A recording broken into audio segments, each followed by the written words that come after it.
السلام عليكم. هنحضر مع بعض النهاردة محشي الورق العنب.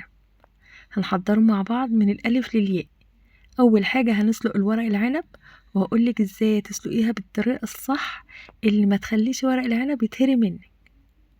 وكمان هقولك على سر التسوية المظبوطة اللي تخلي المحشي بعد التسوية الرز بتاعي يكون مفلفل وما يكونش معجن منك. تابع الفيديو للآخر عشان فيه تفاصيل كده وتكات ما تروحش منك. اول حاجه هنحضرها وهو معايا كده بالظبط نص كيلو من الورق العنب. غسلته كده تحت الحنفيه الجاريه، تمام، وصفيته كويس.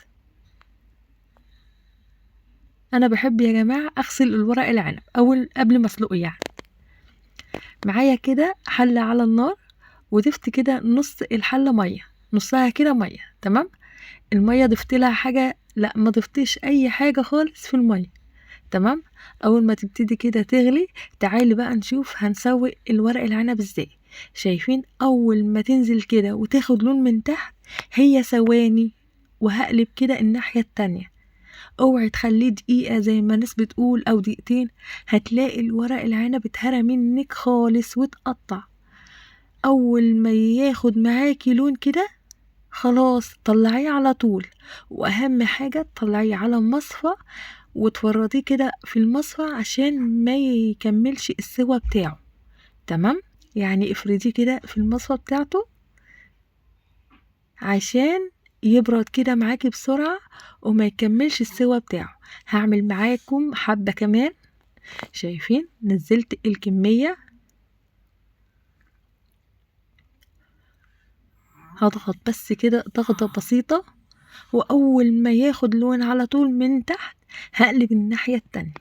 زي ما قلت لكم هو ما بياخدش وقت خالص، هي ثواني.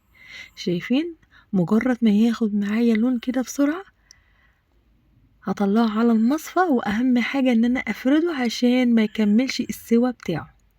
هكمل بقى كل الكمية دي عشان ما اطولش الفيديو معاكم. تعالوا بقى نشوف الخطوة اللي بعد كده. جبت حلة على النار، وضفت كده معلقة من السمنة وكمية حلوة كده من الزيت عشان تفلفل معايا الرز.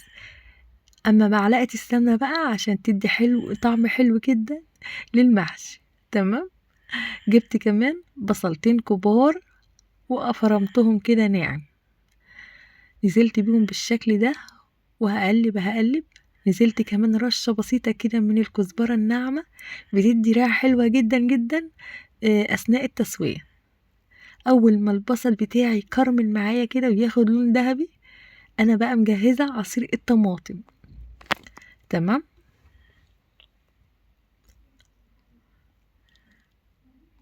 هنزل كده بعصير الطماطم،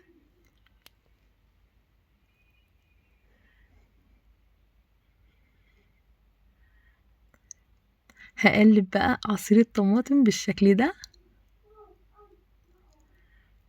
هنزل بقى كده رشة بسيطة كده من السكر عشان تعادل الحموضة بتاعت الصلصة. هغطي بقى الصلصة بتاعتي دي عشان تتسبك كويس جدا.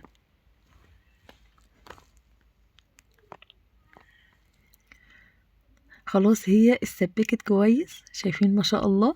هعرف ازاي ان هي اتسبكت؟ اول ما تلاقي كده الزيت كده عايم من فوق، هي كده خلاص اتسبكت معاكي. هنزل بقى بالملح المظبوط، ونص معلقة صغيرة كده من الكمون، وكمان هنزل بنص معلقة صغيرة كده من الفلفل الاسود، ونص معلقة صغيرة كده من الكزبرة الناعمة، بس مش اكتر من كده. هي دي التوابل المحشي. هقلب كل المكونات مع بعض كده عشان تندمج كده مع بعض.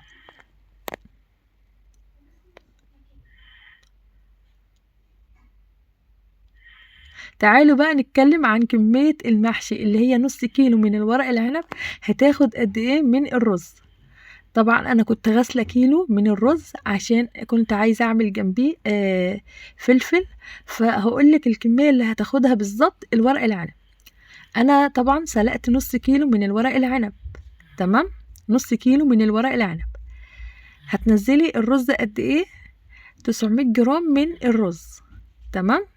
ممكن تكتر او ممكن تزيد يعني معلقة، يعني ممكن تقل معلقتين، دي حسب كمية الورق العنب يا جماعة. تمام. فانا كنت حاطة هنا كيلو. تعالوا بقى نشوف كمية الخضرة اللي انا نزلتها. طبعا حزمة من الكزبرة، وواحدة من البقدونس، وواحدة من الشبت. غسلتهم كويس جدا جدا، وبعد كده صفيتهم وقطعتهم بالشكل ده. تعالوا بقى نتكلم عن الطريقة الصح اللي تحشي بها الورق العنب. طبعا عارفين ان الورق العنب بيبقى ليها ناحيتين، ناحية بتبقى ناعمة وناحية بتبقى خشنة. الناحية الخشنة يا جماعة هي اللي بتتحشي فيها المحشي. شايفين الناحية الخشنة اهي. هحط كمية كويسة كده من الرز، وابتدي ان انا اقفلهم من ناحيتين كده، وابتدي ان انا الف. شايفين اللفة مش صعبة خالص، سهلة خالص. الناحية الناعمة دي بقى بتبقى من بره، عشان اثناء التسوية كده بتبقى اللذاذة بتاعت المحشي كده بتطلع كده، والتلميع بتبقى ما شاء الله. شايفين ما شاء الله حلوة قوي. شايفين بقى الكمية اللي فاضت عملت بها ايه الفلفل يا جماعة. تمام. تعالوا بقى هنا نتكلم عن الشوربة. عندي بقى الشوربة هنا بسويها على النار. تمام.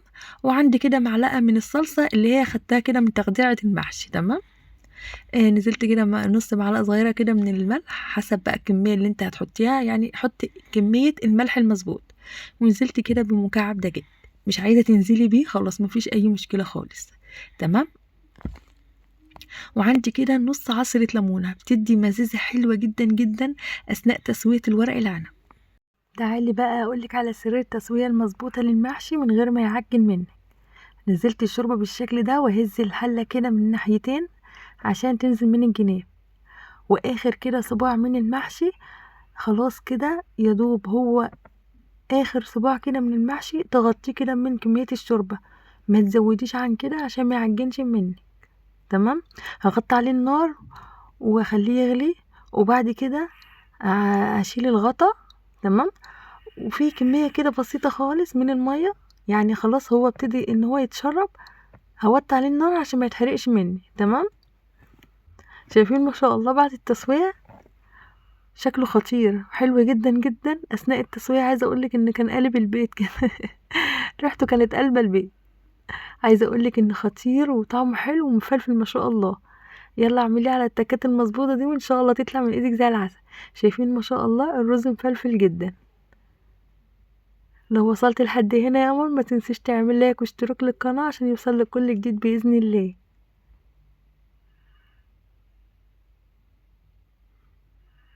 اشوفكم في فيديو جديد، مع السلامة.